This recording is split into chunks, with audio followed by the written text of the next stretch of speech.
May mga pagkakataon sa ating buhay na sinusubok tayo ng mga problema. Normal lang naman iyon bilang tao. Sinasabi rin na mas nagiging matibay tayo tuwing nalalagpasan natin ang bawat suliranin sa buhay. Pero gaano katatag ba tayo kung ibang uri ng pagsubok ang darating sa ating buhay? Itago niyo na lang ako sa pangalang Priscilla. Ang karanasan kong ito ay nangyari noong 1996. Bagong kasal kami ni Delphine sa mga panahong ito. Siya ay 3 taon nang nagtatrabaho sa isang architect firm, habang ako naman ay kakagraduate lang sa kursong nursing. Talagang pinagplanuhan namin ang kinabukasan para sa aming pamilya, kaya nagkasundo kami na 5 years after muna, bago ako magbuntis. Sabay kaming magtatrabaho upang mas madaling makaipon ng sapat, at kapag ako ay nagbuntis at manganak na, ay magfo-focus na ako sa bata.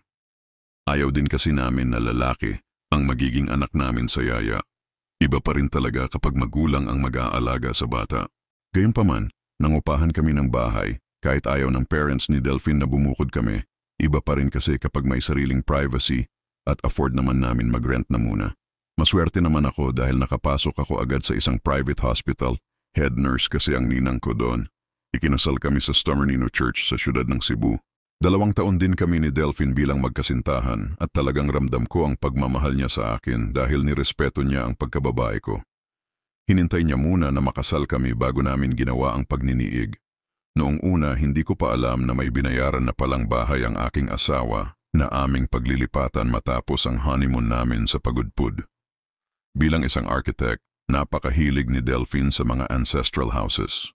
Para sa kanya, napaka-valuable daw ng mga ganoong bahay dahil puno na ito ng mga alaala sa mga nakaraang naninirahan. Dumating na nga ang araw na dinala na niya ako sa inuupahang bahay. May kotse na rin si Delphine pero second hand lang dahil hindi pa niya afford ang brand new. Namangha ako dahil sa laki ng bahay pero halatang napakaluma na nito kaya nagkaroon din ako ng agam-agam na baka marami ng sira sa loob nito. Ayon naman kay Delphine, mahigit 100 taon na daw ang bahay. Kahit ganun nakaluma ang bahay, ay mukha namang napangalagaan ito ng mabuti. May gate na yari sa semento, may 2 palapag ang bahay na gawa sa purong kahoy. Ang gate at ang bakuran lang daw ang binago ayon sa may-ari. Nilibot namin ang buong loob ng bahay. Talagang mararamdaman mo na nasa unang panahon ka pa dahil ang mga ilaw sa pasilyo kahit moderno na ay lampara pa rin ang disenyo. May 1 kwarto sa ibaba at may 3 naman sa taas. Mas malawak ang bakuran sa likod ng bahay kesa harapan. At nakaagaw pansin sa akin ang isang lumang balon. Ito yung tipikal na balon na may panghila sa timba pero nakasarado na at matagal na daw yung hindi ginagamit. Malinis naman ang nasa likod, tinambakan ng mga maliliit na bato ang buong lugar. Ang huling umupa daw nito ay isang pamilya. Kahit luma na ang bahay ay nagustuhan ko na rin ito, mas payapa at tahimik. Medyo sadyain lang ang lugar. At mahihirapan ka talaga kapag wala kang sariling sasakyan dahil lalakarin mo pa ang kalsada. Pasalamat ka na lang kung may napapadaan na tricycle sa kalyeng iyon. 2 buwan pa ang hihintayin ko bago ang umpisa ng aking trabaho, kaya may panahon pa ako na pagandahin ang bahay. Suportado naman ako ni Delphine kung ano ang nais kong dekorasyon. Mula Lunes hanggang Biyernes ay naiiwan akong mag-isa gawa nga nang may trabaho ang aking asawa. Hindi ko lang maintindihan kung bakit naging curious ako sa balon doon sa likod. Napapatingin talaga ako doon sa tuwing nagagawi ako sa bintana. Nasa itaas kasi ang aming silid, kaya tanaw na tanaw ko mula sa bintana ng aming kwarto ang lumang balon. Pinalagyan ko ng duyan ang bakuran sa likod dahil presko ang hangin at masarap gawing tambayan. May malaking puno rin kasi ng mangga na nagbibigay lilim sa lugar. Kapag wala na akong ginagawa ay nagbabasa ako ng libro doon sa duyan.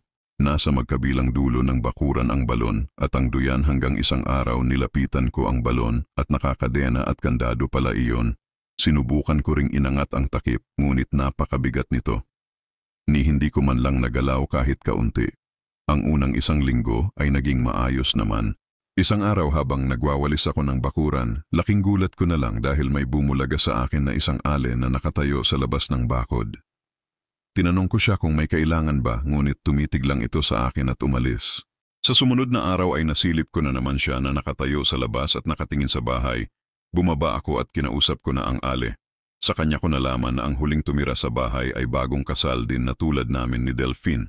Sinabi ko naman sa Ale na isang pamilya ang nanirahan dito pero pinagsiksikan niya na 5 taon na ang nakalipas noong may huling tumira sa bahay at iyon nga ang bagong kasal. Pinayuhan rin niya ako na mas mabuting lumipat na lang kami ng ibang bahay. Medyo may saltik sa utak yata ang Ale kaya hindi ko na lang pinatulan ang mga pinagsasabi niya. Kinagabihan ay nanaginip ako. Nakita ko sa aking panaginip na habang nakadungaw ako sa bintana ay biglang gumalaw ang takip ng balon. Nang tinitigan ko pa ito ay may lumabas na isang kamay. Bigla akong nagising sa pagkagulat. Ginising ko si Delphine at sinabi niyang panaginip lang yon at huwag ko na daw isipin. Gawa nga sa panaginip na yon ay nakaramdam na ako ng takot kapag tumitingin ako sa balon. Iniwasan ko na din ang tumambay sa may duyan. Isang gabi bumangon ako upang magbanyo. Nasa ibaba pa kasi ng bahay iyon katabi ng kusina. Habang nasa loob ako ng banyo ay narinig ko ang langit-ngit ng duyan para bang may nagduduyan ng mahina dito. Matapos kong magbanyo ay sinilip ko ang bintana mula sa pinto ng kusina. Nakatigil naman ito at baka guni-guni ko lang yon. Sa pag-akyat ko ng hagdan pabalik sa silid ay narinig ko ulit ang duyan. Doon ko na ito sinilip sa bintana sa itaas. Ganun pa rin. Nakatigil naman ang duyan. Kinilabutan na ako at bago ako umalis sa bintana ay napatingin ako sa balon. Normal naman ang lahat. Iniisip ko na lang na baka dala lang ito sa panaginip ko nung nakaraan. Habang nanonood ako ng telebisyon isang hapon ay narinig ko na naman ang duyan. Noong una ay binaliwala ko lang ito baka gawa lang ng hangin. Pero hindi na talaga tumigil ang tunog kaya sinilip ko na ito. Laking gulat ko na lang dahil gumagalaw talaga ang duyan na parang may sumakay dito. At nagduyan ng malakas. Imposibleng magalaw yon ng hangin na ganoon kalakas, wala namang bagyo. Sa aking takot ay lumabas ako ng bahay at naglakad sa kalsada. Naghahanap ako ng tindahan upang bumili ng kahit ano, hanggang nakasalubong ko ang Ale. Ako na mismo ang lumapit sa kanya at nagtanong tungkol sa bahay. Ayon sa kanya, dati siyang tagalinis ng bahay sa pamamahala ng bagong mag-asawa. Pero umuwi din siya tuwing 6:00 ng hapon. Isang umaga nang papasok na siya ay sinalubong siya ng lalaki amo. Sinabi sa kanya na huwag mo na raw siya pumasok sa araw na yon dahil aalis silang mag-asawa. Pero bago ang araw na yon ay napapansin niya na ilang araw na ring nag-aaway ang dalawa dahil may babae raw ang lalaki. May pagkakataon rin na sinasaktan na ng lalaki ang kanyang asawa. Minsan naririnig na lang daw niya ang babae na umiiyak sa silid nito na nasa ibaba ng bahay. Dahil nga hindi na muna siya pinapasok sa araw na iyon, ay dumiretso na lang siya ng palengke. Sa pagbalik niya ay nakita niyang lumabas ng bahay ang among lalaki, sumakay sa kotse pero mag-isa lamang ito. May dalang mga maleta rin. Kinabukasan nang papasok na siya ulit sa bahay ay naroon na ang mang-ari. Inabot pa sa kanya ang huling sahod niya dahil umalis na raw ang mag-asawa. Wala na daw iba pang sinabi ang may-ari ng bahay ngunit nagduda ang Ale dahil hindi naman niya nakitang magkasama ang mag-asawang umalis.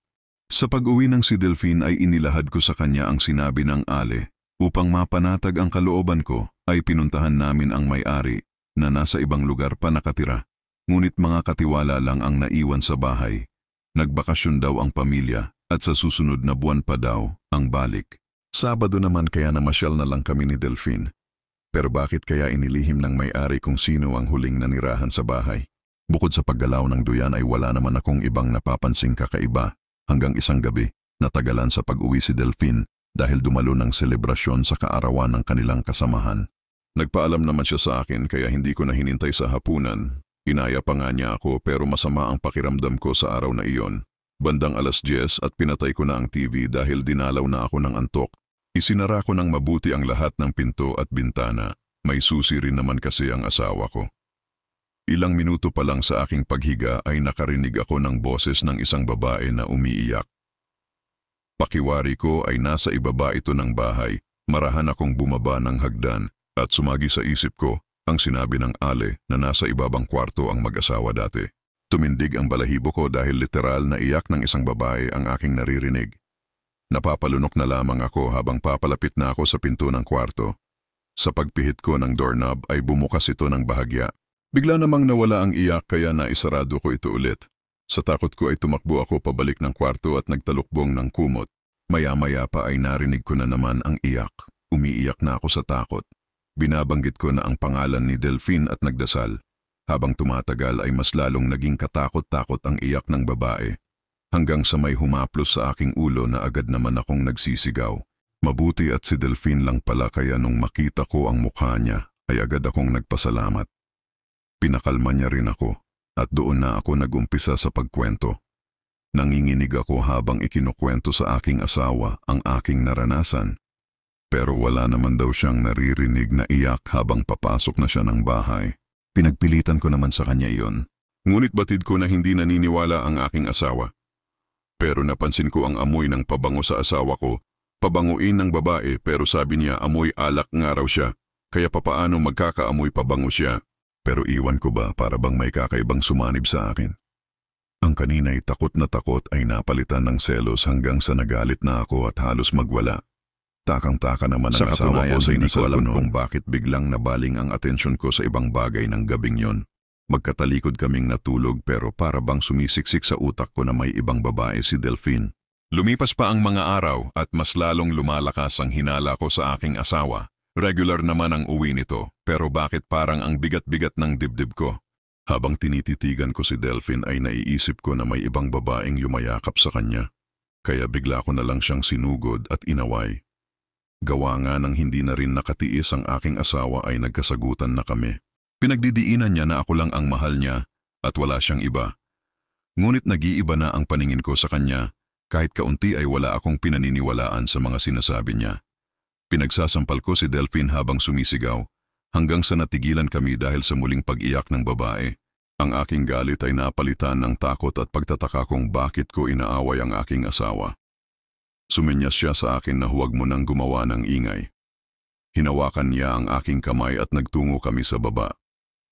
Pinipigilan ko pa siya na huwag buksan ang kwarto sa ibaba, ngunit nagawa na nga ito ni Delphine. Sa sandaling iyon ay hindi na huminto ang iyak. Nang buksan niya ang ilaw ay walang katao-tao sa loob, pero may naririnig pa rin kaming iyak. Sa pakikinig palalo ni Delphine ay nasabi niya na parang nasa ilalim ng sahig ang boses. Pero paano mangyayari yun lupa na ang naroon sa ilalim ng sahig? Sinubukan naming maghanap sa loob ng kwarto baka may basement pa, pati sa paligid ng ibaba ng bahay ay wala naman kaming nakita. Hanggang sa umabot na kami sa likod bahay, sabay kaming napalingon ni Delphine sa balon dahil mas malakas ang iyak sa bahaging iyon. Bukas naman ang ilaw sa likod, kaya maliwanag ang paligid. Marahan kaming nagtungo sa balon habang nanginginig akong nakahawak sa kamay ng aking asawa. Inilapat ni Delphine ang tenga sa takip ng balon at laking gulat na lamang niya dahil nagmumula daw doon ang iyak. Nakahanap ng bakal si Delphine at sinubukan niyang sirain ang kandado. Nang masira ito ay ganoon na lamang ang aming pagkagulat nang biglang gumalaw ang takip. Napaatras pa kami nang tuluyang bumukas ang takip nito.